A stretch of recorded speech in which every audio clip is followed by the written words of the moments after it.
Assalamualaikum warahmatullahi wabarakatuh. Apa kabar sahabat Toko Mandi Indonesia? Ketemu lagi dengan saya Nafi, tim Toko Mandi Indonesia. Pada kesempatan kali ini saya mau sharing terkait masalah pajak atau berapa yang harus dibayar pajak untuk minimarket ya. Ini saya akan membuatkan berapa hitungannya atau tipsnya, bukan cara bayarnya di DJP online bagaimana. Nanti untuk bagaimana cara bayarnya tinggal searching aja di tutorial bayar pajak di DJP online PPH final 21 atau PPH 21 final.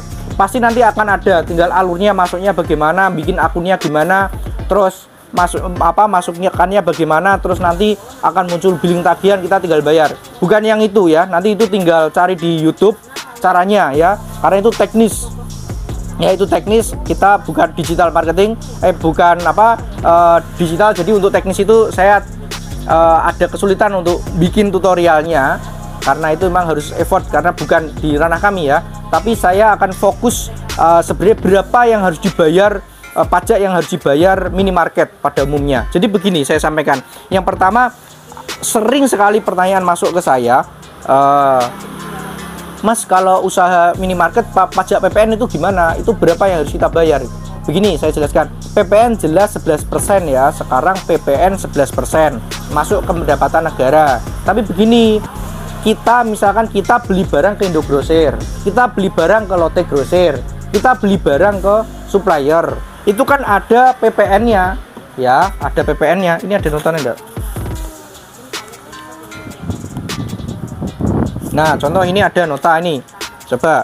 Kan ini ada nota ini, kelihatan enggak? Nah, ini ada nota. Ini harga total yang harus kita bayarkan 1568873 tambah 11%-nya 172. Ini PPN ya, PPN. Yang kita bayar itu total dari ini. Sehingga untuk pendapatan ke negaranya PPN 11%-nya kita sudah selesai dulu ya. PPN-nya sudah kita bayar dulu ya. Ini yang saya sampaikan pertama. Jadi kalau kita bikin toko retail, toko grosir, itu PPN sudah kita bayar dulu ya. Beda kalau sudah PKP atau pengusaha kena pajak, itu PPN bisa bayar sendiri. Jadi kita barang dari supplier nggak kena PPN, tapi nanti PPN kita bayar sendiri. Itu PKP kalau omset kita sudah 1 tahun di atas 4,8 miliar atau rata-rata 15 juta per hari ya. Toko grosir itu seharusnya sudah seperti itu, sudah PKP wajib ya. Kalau belum PKP segeralah, karena saat ini negara kita lagi butuh banyak masukan, daripada nanti kena sidak, kena denda, malah repot ya. Dendanya itu mahal kalau pajak ya. Tapi ini saya bahas yang belum PKP ya. Jadi PPN tadi selesai dulu ya. PPN saya bayar 11%, saya bahas bahwa 11% itu sudah selesai dulu. Kita sudah bayar dulu ya. Jadi barang yang sudah kita terima itu pajaknya ke negara sudah selesai ya. Karena barang ini kita jual ke customer, kita kena pajaknya adalah PPH final, PPH 21 final atau PPH final. Yang kita bayar itu ada dua kemungkinannya. Yang pertama adalah 0,5%, adalah 0,5% dari omset, atau pilihannya ada dua, 10%. Wah, gede banget Mas, 10% dari laba bersih. Laba bersih ya. Jadi ada dua pilihan. Yang pertama, kita mau bayar 10% laba bersih atau 0,5% dari omset. Mas, enakan mana? Ini saya kasih analoginya. Misalkan ini ada toko, omsetnya adalah 4 juta per hari ya. 4 juta per hari. 4 juta per hari. Jadi satu bulannya itu kan 120 juta ya. 0,5%-nya 120 juta itu adalah 600.000 per bulan. Ini wajib pajak kita ketika omset 4 juta, wajib pajak kita 600.000 per bulan. Kelihatan ya? Kelihatan ya? Ya.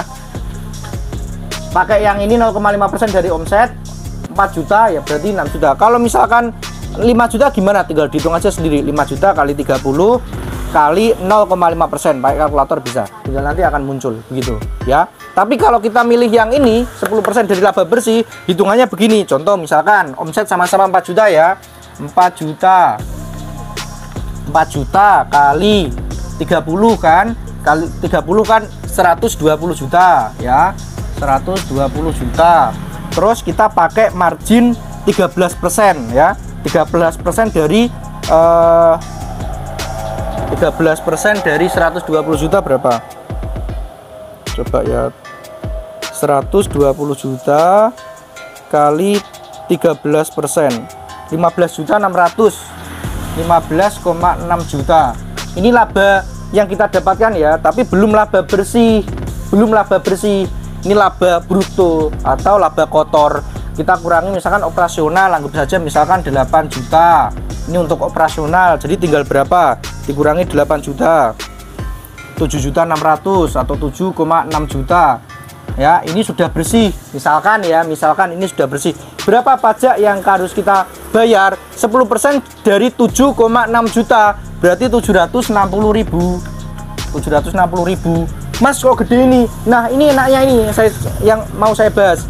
Kalau kita menggunakan 0,5 kita nggak bisa ngotak-ngatik. Pokoknya kita bayar 600.000. Tapi kalau kita bayarnya di 10% laba bersih, artinya ada pembukuannya.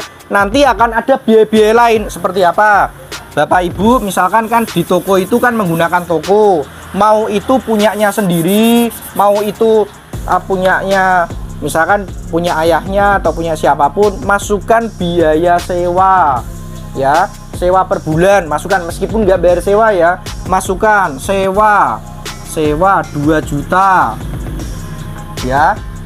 Bapak Ibu beli rak, aset dan perlengkapan itu misalkan belinya 120 juta total semua, mau dicicil selama 5 tahun ya, berarti 120 juta dibagi 5 tahun berarti 60 ya, bagi 60 ada 2 juta juga. 2 juta ini nilai penyusutan aset NAP atau nilai penyusutan aset. Sudah ada 2 juta, contoh 7,6 dikurangi 4 juta berarti tinggal 3,6 juta ya. 10%-nya 3,6 juta berapa? 360.000. 360.000. Nah, ini harus kita bayar. Ini contohnya. Ketika misalkan ada biaya-biaya lain, silahkan dimasukkan aja seperti nilai penyusutan aset. Seperti misalkan ini beli mobil pickup. Misalkan ini yang saya lakukan. Saya beli mobil pickup, saya kredit 3 juta 1 bulan, saya masukkan di sini biaya 3 juta 1 bulan. Berarti kan bersihnya 600.000. Tinggal 10% 600.000. Berapa? 60.000. Itu udah masalah. Memang usaha ya seperti itu konsepnya. Ya, kalau tidak ada pembukuannya adalah 0,5% total. Tidak bisa kita apa-apakan. Tapi kalau misalkan mau dari laba bersih 10%, tinggal pilih mana, ada pembukuannya atau tidak. Ya, yang saya sampaikan adalah teknis caranya seperti ini, tetapi untuk caranya di DJB online-nya bagaimana? Ini online, kita bikin billingnya juga online. Kayak kita belanja online itu loh, belanja online kan akan muncul virtual account atau kita di DJB online kita input, nanti akan muncul billing tagihan, kita bayar, sudah setiap bulan kita bayar atau 1 tahun sekali. Terus kita SPT tahunan ke kantor pajak, bisa sendiri, bisa datang kantor sendiri, atau kalau punya Evin bisa sendiri di DJB online juga untuk SPT tahunannya. Kalau saya terus terang tidak saya lakukan sendiri, saya menggunakan tim konsultan pajak juga. Paling biayanya 500.000 sampai 1 juta ya, saya menggunakan itu, jadi saya nggak ngitung-ngitung lagi. Jadi diarahkan, misalkan berapa yang saya harus bayar 1 tahun, sekian, bisa nggak dikurangi lagi. Saya kemarin habis beli ini, begitu, dimasukkan penyusutan. Ini masuk aset kantor, ini masuk aset CV, tolong dimasukkan begitu. Sharingnya begitu, mudah-mudahan bermanfaat. Terima kasih. Assalamualaikum warahmatullahi wabarakatuh.